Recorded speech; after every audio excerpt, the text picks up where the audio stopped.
Morning everyone, কেমন আছো সবাই? আশা করি ভালো আছো। আর আজকে আমরা সকাল, সকাল বেরিয়ে পড়েছি। আজ আমাদের ডেস্টিনেশন একটা ছোট্ট পেট ফ্রেন্ডলি প্রপার্টি একদম গঙ্গার বুকে। তোমরা কি করলাম, কেমন ছিল আমাদের অভিজ্ঞতা সবটাই শেয়ার করব। সাথে থেকো, আশা করি ভালো লাগবে। রাস্তায় এখানে এক জায়গায় কচুরি ভাজছে, তো সেটা দেখে আমরা দাঁড়িয়ে গেছি। সকালবেলা মানে বাড়ি থেকে বেরিয়ে কোথাও যাওয়ার সময় একটু কচুরি, সিঙ্গাড়া, একটু এই টাইপের টিফিন না হলে আমাদের হয় না। আমরা দুজনেই প্রচণ্ড বেশি ফুডি, খেতে খুব ভালোবাসি। তো কচুরি ভাজছে দেখে গরম গরম আমরা দাঁড়িয়ে গেছি এক জায়গায়, আর ও গেছে নিয়ে আসতে। এখানে আমরা টিফিন করব, তারপরে এখান থেকে যাব। এখান থেকে এখনো হচ্ছে 1 ঘন্টা 20 মিনিটের রাস্তা। কেমন?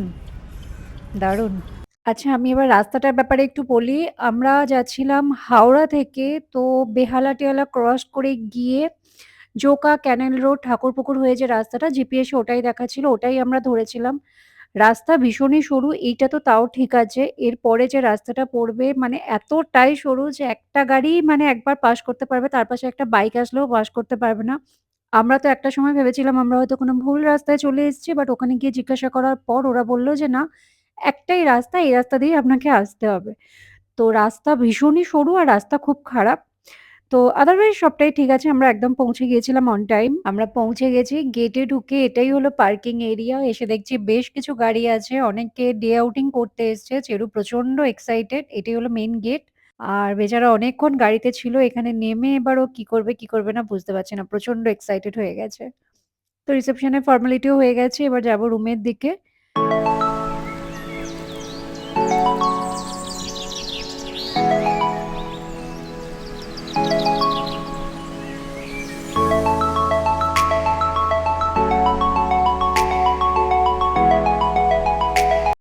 এই ছিল আমাদের রুম। রুমটা খুবই ছোট। ছবিতে দেখে আমি এতটা বুঝতে পারিনি বুকিং করার আগে। তো রুমের সাথে একটা ব্যালকনি ছিল। আমরা রুমটা নিয়েছিলাম ফার্স্ট ফ্লোরে। তবে ভিউটা খুব সুন্দর। এদিক থেকে একদম পর্দার সরালেই একদম গঙ্গা। খুব সুন্দর লাগছে। জানলা খুললেই মানে এত সুন্দর ভিউ। ভীষণই সুন্দর লাগছিল। আর এখানে একটা টিভি দেওয়া আছে, আর এখানে ছোট্ট একটা টেবিল, দুটো চেয়ার দেওয়া আছে। এটা বাথরুম। বাথরুমটাও ভীষণই ছোট। একটু অসুবিধাই হচ্ছিল আমাদের। আর রুমগুলো খুব ছোট। আর এই হচ্ছে ব্যালকনি। ব্যালকনি থেকে পুরো এরকম ভিউ। ভালো লাগছিল বেশ। ঠান্ডা, ঠান্ডা হালকা হাওয়া দিচ্ছে। তো ভালো লাগছিল। আর এখানে আছে চায়ের সরঞ্জাম দেওয়া আছে এখানে। একটা ছোট্ট মিনি ফ্রিজও দেওয়া আছে। আর একটা ছোট্ট ওয়ারড্রব দেওয়া আছে, যার ভেতরে কম্বল আছে। বেশ এইটুকুই। এটুকুই হচ্ছে আমাদের রুমটা। কিছুক্ষণ ছাড়া ছাড়াই এখানে এই বড়, বড় জাহাজগুলো যাচ্ছে, মালবোঝাই জাহাজগুলো। তো এগুলো দেখতে বেশ ভালো লাগছিল। আর যখন এগুলো যাচ্ছিল তখন না জলটা এরকম ঢেউয়ের মতন হচ্ছিল। তো আমি ১ম এ ভেবেছিলাম জোয়ার আসছে। পরে আমাকে সুদীপ বলল যে না, জাহাজগুলো যাচ্ছে তার এফেক্ট এ জলটা এরকম হচ্ছে। তো বেশ ভালো লাগছিল দেখতে। এখানে প্রচুর নৌকা বাঁধা আছে। আর এই নৌকাগুলো রাতের বেলা ছাড়ছিল। মানে রাতের বেলা এগুলোই মাছ ধরছিল আরকি। রাতের বেলা এখান থেকে নৌকাগুলো দেখলাম বেরোচ্ছিল। তো আজকে এখানে আসার মেইন কারণ হচ্ছে আজকে আমাদের বিবাহবার্ষিকী। আর এই দিনটাকে একটু স্পেশাল ভাবে একটু অন্যরকম করে সেলিব্রেট করব বলে আজকে আমরা এখানে এসেছি। চেরুকে ছাড়া আমরা কোত্থাও যাই না। তাই আমাদের সবসময় পেট ফ্রেন্ডলি প্রপার্টি খুঁজতে হয়। এই নিচে যাদের দেখা যাচ্ছে ওরা ডে আউটিং এর জন্য এসেছে পিকনিক করতে। ২ টো উইঙ্গার ভর্তি লোক এসেছে। তো যেটা আমার সবচেয়ে এখানে এসে বিরক্ত লেগেছে সেটা হচ্ছে যে নিচে এত লোকজন, আর এরা সারাক্ষণ খুব জোর মিউজিক চালিয়ে রেখে দিয়েছে। স্বাভাবিক ব্যাপার, ওরা সবাই একসাথে এসেছে আনন্দ করতে। খুব চেঁচামেচি হচ্ছিল, হইচই করছিল ওরা, যেটা আমরা প্রচন্ড বিরক্ত বোধ করেছি। এটা অ্যাকচুয়ালি ওদের তো দোষ নয়। হোটেল থেকে জানি না কেন এইভাবে অ্যারেঞ্জ করে জিনিসগুলো যে আদার্স লোকজন ডিস্টার্ব হবে। তো এটাই আমার কাছে খুব বিরক্ত লেগেছে। ইনফ্যাক্ট আমরা তো গিয়ে আর বেরোইওনি। একদম সন্ধ্যেবেলা ওরা চলে যেতে, ফাঁকা হতে তারপরে আমরা বেরিয়েছি। তো এইটা আমার খুব বাজে লেগেছে। তো আমাদের অন্যদিকে রুম দিতে পারত, আমাদের আগে থাকতে বলতে পারত। তো আমরা প্রচন্ডভাবে ডিস্টার্ব ফিল করেছি। এখন হালকা সন্ধ্যা নেমেছে। বিকাল বেলাটা ব্যালকনিতে বসেই সূর্যাস্ত দেখলাম। আর এবার একটু রেডি হয়ে বেরোবো। এখন নিচেটাও ফাঁকা হয়ে গেছে।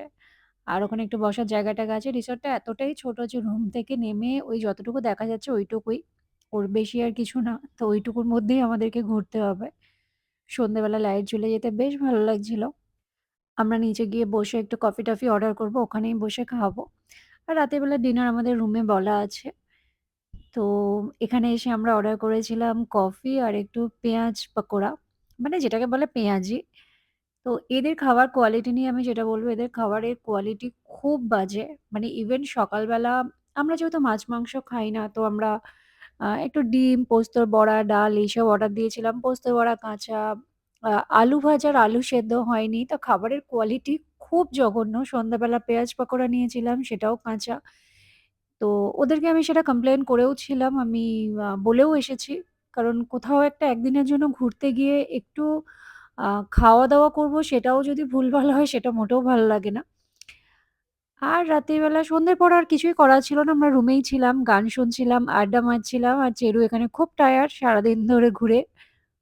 রাগ হয়েছে? তাকাবে না এদিকে? এদিকে তাকাবে না? মাম্মা কি করেছে? মাম্মা বাইরে নিয়ে যায়নি আর? আবার কাল সকালে আমরা বেরোবো, ওকে?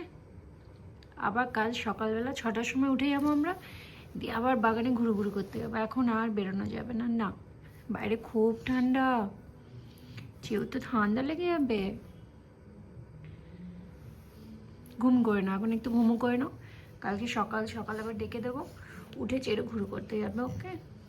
ওকে, গুড নাইট। গুড নাইট বলে দাও তো, সবাইকে বলো গুড নাইট। ডিনারে আমি অর্ডার করেছিলাম একটা এগ চাও, আর ওর জন্য ছিল রুটি, তড়কা আর অমলেট। কোনোটারই কোয়ালিটি খুব একটা নয়, তাও সকাল থেকে যা খেয়েছে তার থেকে এগুলো একটু better. Gundu, good morning Gundu. খুব গুলে আছে। করে না, ঘুরু ঘুরু করে নাও। ঠান্ডা হাওয়া দিচ্ছে, তুমি জামা কেন পরে যাওনি? তুমি কেন জামা পরে যাওনি? কারোর এখান থেকে কি করে দেবো, ফেটে যাবে। দেখছি। আমরা সবাই একদম রেডি হয়ে নিয়েছি। এখান থেকে ব্রেকফাস্ট করে বেরিয়ে পড়বো। ব্রেকফাস্ট এখানে কমপ্লিমেন্টারি ছিল, তবে বুফে না। ওরা আমাদের আগের দিন জিজ্ঞাসা করেছিল কি খাবো? আমরা বলেছিলাম লুচি, তরকারি, ডিম সেদ্ধ। ওরা সেটাই দিয়ে গেছিল আমাদেরকে। তো ব্রেকফাস্টও আমাদের চলে এসেছে। এটা করে আমরা এখান থেকে বেরোবো। ওর আবার গিয়ে আছে অফিস।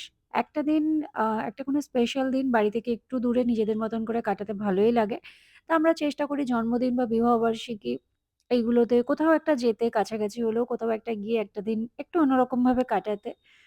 তো আজকের দিনটা এখানে ভালোই কাটলো। জায়গাটা বেশ ভালো লেগেছে আমার। তবে হ্যাঁ, ওদের ম্যানেজমেন্ট একটু ঠিকঠাক ছিল না ওদের। সেইটা যদি ঠিক থাকে তো আদারওয়াইজ সবটাই এখানে ভালো।